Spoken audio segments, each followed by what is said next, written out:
Okay, something a little bit different for the channel today. A real nice, looks like a well built, ideal little beginner quad, I would imagine, or if you just want to play around indoors, though I'm going to fly outdoors just to prove that it can do both. It's the thing I like about these prop guards, all built in. I've had other ones like this but by a different manufacturer, and you're not going to damage anything, and if it comes up on a ceiling you're not going to do any damage on your ceiling either. Really basic quad. There's no return to home, there's no camera, there's no GPS, there's no nothing on it. It does have altitude hold because the stick is centered. The sticks are mode 2, so this one makes the quad go up and down. This one makes it turn, so it pirouettes on the spot, so push it to the right and it will rotate to the right, push it to the left and it rotates to the left. That's called yawing. And then actually this one's set up a bit weird. There's the charger's on the side. Invariably it's on the back, but it isn't on this one. So I think that is front on it. I can't tell till I pop the LEDs on, we'll soon see.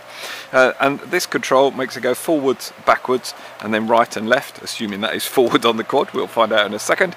And then we've got a headless mode here. Simply press this button here, and then whatever orientation it is, forward is always forward away from you, back towards you, right and left. But I'll show you all these when we actually get up on the flight. To start and stop the motors, you press this one. It just puts it into idle, and then you give it a bit of throttle and off it will go. And like I say, it's got altitude hold, so we'll see how that goes. All the rest of the buttons are all to do with the trims, and there's loads of videos out there on how to set trims.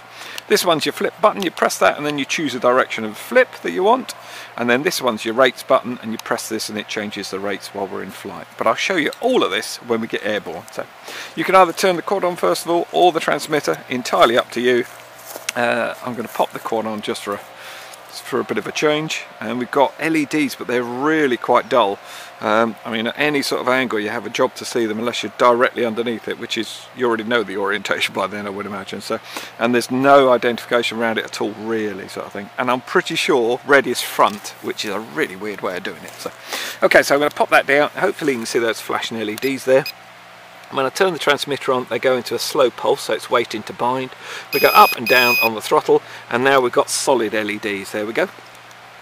To calibrate this one, you pull both the sticks down and to the left, and that calibrates the gyro. So if you've been in an accident, or it's constantly drifted in one way or the other without any wind, you need to calibrate it. Pull these two sticks down to the left, you get flashing LEDs, and then it stops and it's all calibrated. You must do that on somewhere level, and also don't touch it while it's doing it. So let's press the button, and oh cracky, that's quiet. Yeah, see what I mean? That is forward and backwards, and like I say, the blue LEDs are at the back. So I'm going to do a flip first of all because it is cold. It's about 5 degrees today, so you just simply press that button and choose what way you want to go. Yeah, it flips pretty well if you like flipping. That's not bad actually. Hey! Quite difficult to get orientation, but all you have to do is just push it forward, and you can tell that's forward. Keep turning it around till it comes back to you. So not really rocket science, this flying lark, is it? So I'm going to pop the rates up. So that's into second rates. Hey, it actually flies alright. And this, like I say, is absolutely safe here. Honestly, it's not going to damage anything, even from below or above. It just got a bit hissy fit there, didn't it? Oh, bless it. So no, really good idea. Oh, so it's just got the 2 rates, sorry. So this is low rate, there we go. And then that's high rate, and you saw it started to accelerate a bit more. So your pitch and roll is a lot more aggressive in high rates. So, well, not a lot, but it's a bit better. So, a nice, easy flyer, really precise to fly. Yeah, the yaw isn't silly or anything on it. And it does get a little bit of a move on as well, which is rather nice. I'll show you that headless mode. We simply press this button here, and then forward is always that way, so even if I'm spinning the quad, it's still going to go forward away from me, back towards me, and then left and then right. And not something I really like, but some people like it. It's not really my thing. And you probably got flashing LEDs when we had. Let me just see. Oh, we pop the headless on again. Yeah, you get flashing LEDs when it's in headless mode as well. So I'm going to kill that. Yeah, like I say, really nice little flyer. Hey, performs pretty well actually. Whee! Nice. And funnels as well, and it'll climb with a funnel as well. It's pretty good. Might have just got a little bit too high there. No, it's fine. And its descent isn't too bad. I mean, it's quite reasonable For altitude holds, sometimes they don't actually do an awful lot.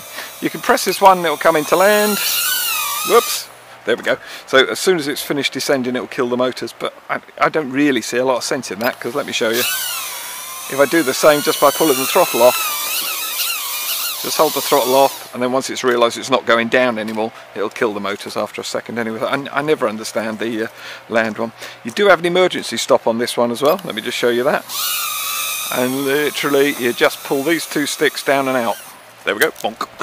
So you pull them down and out, it just kills the motors just like that. Oh, I think we might have actually...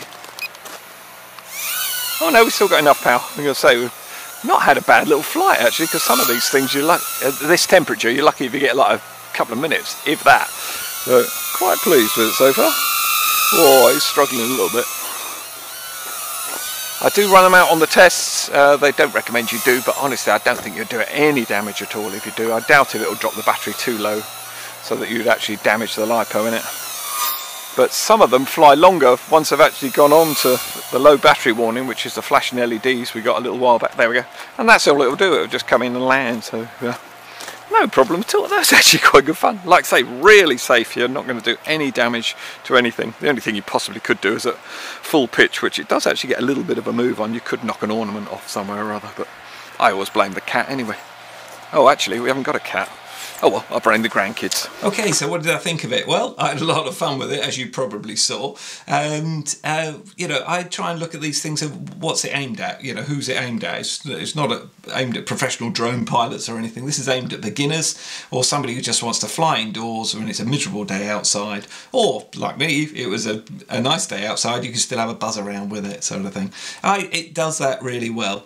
The few negative, little tiny thing really, just the LEDs could have been just stuck on the outside, which would have identified it more easily for direction, but actually that's a skill you've got to learn, is to control the quad when you're not sure of its direction. You can give it a forward or any direction you like, and then from line of sight you can pick up what way it's going, so it's not the end of the world.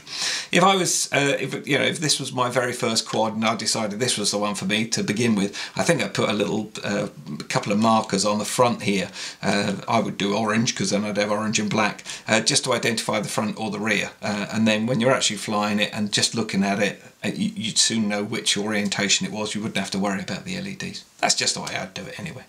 Apart from that, really good robust quad. You are not going to damage this thing. I'd be absolutely amazed if you did.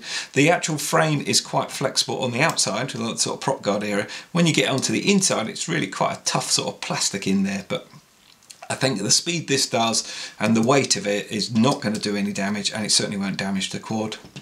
With that in mind, they do give you a couple of spare props, which is rather nice, just in case you damage them, but I honestly think you'd have serious problems to do that. The other thing they give you is a tiny little Phillips screwdriver, which you could actually strip it all down with if you wanted to, and then you take the bottom frame out, and then you get at the controls and everything, but honestly you don't need to, and the battery stays on board when you charge, so there's no need to take that out. The charger for it is got a little tiny connector there. Just make sure you put it in round the right way. Once you've done it once, you sort of know what way round it goes, and it goes in like that, just in case. And don't force it in. If it's not going in, there's something wrong there, sort of thing.